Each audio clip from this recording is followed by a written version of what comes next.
वो लोग षड्यंत्र रच कर घर से बुलाकर मेरे पति को ले जाते हैं और ले जाकर उसकी हत्या करते हैं। और हत्या करने के बाद जो 3 आरोपी हैं उसको गिरफ्तार किए हैं और अभी तक उसके और आरोपी हैं जो बाहर घूम रहे हैं। मैं शासन प्रशासन से निवेदन करता हूं कि अगर अति शीघ्र इसमें कार्रवाई नहीं होता है, मर्डरिस्ट को अगर पकड़ा नहीं जाता है और सही निष्पक्ष जांच नहीं करता है। देखिए, मनबोध यादव एक समाज सेवी थे और समाज सेवी के साथ साथ रहने वाले गांव का हमेशा वो सहयोग करते थे। इसीलिए आज समाज के साथ पूरे ग्रामवासी यहाँ पर उपस्थित है। 40 दिन उनका हत्या हुए हो गए हैं। तो उनके जो परिजन है वो धमकी दे रहे हैं जान से मारने की। हाँ जी, वो धमकी दे रहे हैं कि आप सब इतना कर रहे हो तो हम लोग को आने दो जेल से, उसके बाद मेरे बेटे लोग फिर से आपको मारेंगे। दहशत का माहौल है बता रहे। दहशत का माहौल है, घर वाले को कुछ भी करके फंसा देगा। वो हरिश्चंद्र साहू, कौन है हरिश्चंद्र साहू? वो जो मर्डर किया है, आरोपी का बाप है। वो धमकी दे रहे हैं। धमकी दे रहे हैं। तो सर्व यादव समाज पूरा और साथ में पूरे सर्व समाज, पूरे महिलाएं पुरुष सभी इकट्ठा हुए हैं कि उनको उचित न्याय मिले और यहाँ तक कि अपराधी आजीवन कारावास हो या फिर उनको फांसी की सजा मिले। इस वक्त हम बिलासपुर जिले के एसएसपी कार्यालय मौजूद में, जहाँ पे बड़ी संख्या में आप देखेंगे यहाँ पे यादव समाज के लोग आए हैं। एक हत्याकांड के मामले में यहाँ पे काफी आक्रोशित नजर आ रहे हैं यादव समाज के लोग। बात करते हैं क्या कुछ पूरा मामला है, क्या कुछ चाहती हैं आप? हम लोग बस यही चाहते हैं तो जो आरोपी है उसको कड़ी से कड़ी सजा हो और जमानत कभी न मिले। क्या कुछ हुआ तो पूरा विस्तार से बताइए। वो लोग षड्यंत्र रच कर घर से बुलाकर मेरे पति को ले जाते हैं और ले जाकर उसकी हत्या करते हैं। और हत्या करने के बाद जो 3 आरोपी हैं उसको गिरफ्तार किए हैं। उसके बाद एक और हैं, उनको अभी गिरफ्तार नहीं किए हैं और पता नहीं कितने जाने और होंगे वो। तो हम लोग यही चाहते हैं निष्पक्ष जांच हो और जांच के बाद जो भी उसमें है संलिप्त आरोपी उनको सजा मिलना चाहिए और आजीवन उनको कारावास होना चाहिए। आपको बता दें कि ये पूर्व सरपंच की पत्नी है जिनकी बीते दिनों हत्याकांड की वारदात को अंजाम दिया गया था। इसे लेकर इनका आरोप है कि उनके जो परिजन है वो धमकी दे रहे हैं जान से मारने की। हाँ जी, वो धमकी दे रहे हैं कि आप सब इतना कर रहे हो तो हम लोग को आने दो जेल से, उसके बाद मेरे बेटे लोग फिर से आपको मारेंगे। इनका कहना है कि मृतक के जो परिजन उनका कहना है कि उन्हें जान से मारने की धमकी मिल रही है। आपका क्या कुछ कहना, इतनी बड़ी संख्या में यहाँ क्यों आना हुआ? देखिए, मनबोध यादव की मृत्यु आज हत्या 40 दिन हो गए हैं, लेकिन पुलिस प्रशासन अभी तक उसमें कोई कार्रवाई नहीं कर रही है। मैं शासन प्रशासन से आपके चैनल के माध्यम से मैं बोलना चाहता हूं कि अगर दोषी इसी तरह खुलेआम घूमते रहेंगे तो कोई भी हत्या मर्डर करते रहेगा। पहले चूंकि जो मर्डरिस्ट है वो पहले भी मर्डर कर चुका है और मर्डर करके जैसे बाहर आया वो प्लानिंग किया, प्लानिंग के तहत मनबोध भैया का बेरहमी से हत्या किया है और अभी तक उसके और आरोपी है जो बाहर घूम रहे हैं। मैं शासन प्रशासन से निवेदन करता हूं कि अगर अति शीघ्र इसमें कार्रवाई नहीं होता है, मर्डरिस्ट को अगर पकड़ा नहीं जाता है और सही निष्पक्ष जांच नहीं करता है तो इससे बड़ी और उग्र आंदोलन किया जाएगा। तो आरोपी तो पकड़ चुके हैं। ये बात की विषय है, लेकिन उसमें अगर जांच होगा, लोकेशन ट्रेस होगा, कॉल डिटेल निकालेंगे। इतने दिन से प्रशासन क्या कर रही है? मैं पूछना चाहता हूं आपके चैनल के माध्यम से कि 40 दिन हो गया है, अभी तक उसके फोन जब्त है लेकिन अभी तक कोई सुराग नहीं मिल पाया है और आरोपी घूम रहे हैं। वहां धमकी ऊपर धमकी दिया जा रहा है, उसके बच्चे को धमकी दिया जा रहा है कि अगर आप बयानबाजी करोगे तो आपकी भी हत्या कर दिया जाएगा करके। तो ये प्रशासन मौन बैठी हुई है। मैं निवेदन करता हूँ शासन प्रशासन के कि उसके परिजन को, पीड़ित परिवार को न्याय मिलना चाहिए। इसी बात को अपने शासन प्रशासन से बात रखने के लिए हम लोग आए हुए हैं। तो आपका ये कहना है कि 3 आरोपी जो पकड़ जा चुके हैं, और भी आरोपी हो सकते हैं क्या? जी, इसमें और अन्य आरोपी हैं। मैं वही तो बोल रहा हूँ ना, मनबोध भैया का मोबाइल लोकेशन, घटना स्थल के दिन जो घटना हुआ है उस दिन का मोबाइल लोकेशन ट्रेस किया जाए और उसमें जितने नंबर है कॉल ट्रेस किया जाए। उसके बाद और अन्य आरोपी यूं ही मिल जाएंगे। आपका क्या कहना?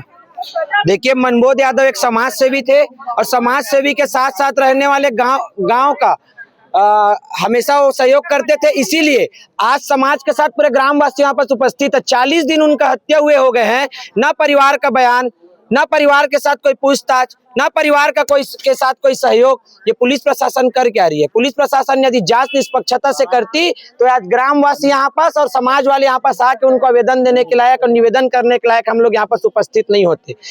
प्रमोद यादव को न्याय मिलना चाहिए।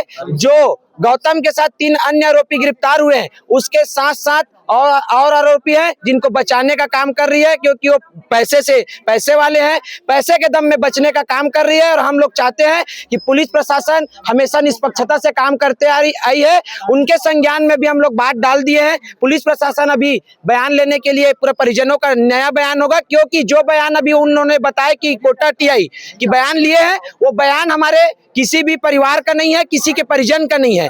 तो जो बयान है वो झूठा बयान है, क्योंकि इनसे तो लिया ही नहीं गया है बयान। पुलिस प्रशासन पूछ रहे हैं, फोन लगा के एसपी सर, कप्तान साहब पूछे कि उनका बयान लिए हो कि नहीं, तो उन्होंने बता रहे बयान ले दिए गए हैं। लेकिन पूरे परिवार का, उसके पत्नी खड़ी है, उसके बच्चे खड़े हैं, बेटी खड़ी है, पूरे गाँव वाले खड़े हैं, किसी प्रकार का कोई बयान नहीं हुआ है। और बयान इसलिए नहीं लिया जा रहा है क्योंकि अपराधियों का दबाव है, दबाव में प्रशासन काम न करे। किसी का हत्या हुआ है, किसी का परिवार में किसी का पति खो गया है, किसी का पिताजी खो गया, किसी का समाज का एक बेटा खो गया है, उसके निष्पक्षता से जांच हो, यादव समाज का हो या अन्य समाज का हो, ऐसे कोई भी घटना होती है इसकी निष्पक्षता से जांच होनी चाहिए। ये दुर्भाग्यजनक है कि समाज वाले को और गांव वाले को आकर पुलिस प्रशासन के सामने अपना बात रखना पड़ रहा है, धरना करना पड़ रहा है। इसकी निष्पक्षता से जांच नहीं होगी तो सभी गांव वाले के साथ पूरे इस जिले के यादव समाज आकर उग्र आंदोलन करेंगे और प्रमोद यादव को न्याय दिलाने का काम करेंगे। आपको बता दें कि मनमोहन यादव के हत्याकांड के मामले में यहाँ पे नाराज ग्रामीण बड़ी संख्या में पहुंचे हैं। एसएसपी कार्यालय का नजारा जहाँ पे सैकड़ों की संख्या में यादव समाज के लोग पहुंचे। उनका कहना है कि अगर पीड़ित को न्याय नहीं मिलेगा तो एक बड़े आंदोलन की यहाँ पे चेतावनी यादव समाज के द्वारा दी जा रही है। अब देखना होगा इस पूरे मामले में पुलिस विभाग के आला अधिकारी आप क्या कहना चाहेंगे? मैं तो ये कहना चाहता हूँ, पूर्व सरपंच की हत्या होती है, अब आप उप सरपंच इतनी बड़ी संख्या में लोगों को लेके आने की जरूरत क्यों पड़ गई? ये क्या है ना, उन लोग हत्या तो किए हैं, उसके बाद वो घर का जो हरिचंद साहू है वो परिवार वाले को पीड़ित कर रहे हैं, फंसाने की कोशिश कर रहे हैं जलसाजी के। वो पैरा जला दिया वो बोल के, और कभी पत्थरबाजी कर रहे हैं बोल के जबरदस्ती के फंसा रहे हैं घर वाले को। दहशत का माहौल है बता रहे? दहशत का माहौल है, वो घर वाले को कुछ भी करके फंसा देगा। वो हरिचंद साहू, कौन है हरिचंद साहू? वो जो मर्डर किया है, आरोपी का बाप है। वो धमकी दे रहा है? धमकी दे रहे हैं। यहाँ पे महिलाएं भी हैं, उनसे बात करते हैं। आपका क्या कुछ कहना है? बता रहे क्षेत्र में दहशत का माहौल है। कोई हरीशचंद साहू नाम का व्यक्ति है जो लगातार इन्हें जान से मारने की धमकी दे रहा है। जी बिल्कुल, ये बात सही है। पूरे ग्रामवासी आज उसी के विरुद्ध में आए हैं और यहाँ तक कि अपराधी की माँ भी यहाँ तक आई है कि उनको फांसी मिले करके। पूरे ग्रामवासी बोल रहे हैं कि वो इतना व्यवहार कुशल थे, पूर्व सरपंच भी रहे हैं और आज 40 दिन हो गया उसके बाद भी जो अपराधी खुला घूम रहा है। तो सर्व यादव समाज पूरा और साथ में पूरे सर्व समाज, पूरे महिलाएं पुरुष सभी इकट्ठा हुए हैं कि उनको उचित न्याय मिले और यहाँ तक कि अपराधी आजीवन कारावास हो या फिर उनको फांसी की सजा मिले। अब अगर ऐसा नहीं होता है तो पूरे प्रदेश भर में यादव समाज धरना आंदोलन करेगा अब जब तक उनके ऊपर निष्पक्षता से जांच नहीं होगी। जानकारी मिल रही है कि ये जो माता राम है वो आरोपी की मां है। हमने इनसे बात करने का प्रयास करते हैं। माता राम, क्या कुछ कहना है? आप क्यों आए इतने लोग साथ? आपका बेटा है तो हत्या क्या है? हाँ करे थे सर। तो अब आप यहाँ क्यों आई हैं? हम वही बोले आए हम, मोरा हुई लड़का तेन अभी घर गाँव बस्ती में दादा हुआ। हाँ वो कहना तुम राख ले। आपका बेटा जो हत्या किया उसको सजा मिलना चाहिए कि नहीं? हाँ हो जाए सजा। बता दें कि यही है आरोपी की मां। इनका भी कहना है कि जो आरोपी है इनका बेटा है, उन्हें ये जो मांग करी है कि आरोपी को कड़ी से कड़ी सजा होना चाहिए। अब देखो पूरे मामले में पुलिस विभाग के आला अधिकारी क्या कुछ एक्शन लेते हैं और क्या इन्हें न्याय मिल पाएगा। इनका कहना है यादव समाज का कि अगर इनकी मांग पूरी होगी तो प्रदेश स्तर पर एक बड़े आंदोलन की चेतावनी यहाँ पे यादव समाज द्वारा दी जा रही है। कैमरामैन मोहन सिंह के साथ जिया खान, सीजी भास्कर। सर, क्या पूरा मामला है? बड़ी संख्या में लोग यहाँ पहुंचे थे, क्या कुछ आश्वासन दिया गया? सकली थाना अंतर्गत चोरबट्टी गांव में 10 दिसंबर को एक हत्या हुई थी। पूर्व सरपंच मनमोहन यादव की हत्या हुई थी, जिसमें पुलिस ने अपराध पंजीबद्ध किया था। 3 आरोपियों को भी गिरफ्तार किया था। आज सर्व यादव समाज के द्वारा और गांव के अन्य लोग भी पुलिस अधीक्षक कार्यालय आए हैं और अपनी मांगे रखे हैं। एसपी सर के सामने उन्होंने अपनी मांगे रखी हैं, जिस पर कार्रवाई का एसपी सर ने आश्वासन दिया है। जांच में लापरवाही बरतने की बात सामने आ रही है। इन्होंने ज्ञापन दिया है, इस पर अभी इस पर जांच की जा रही है।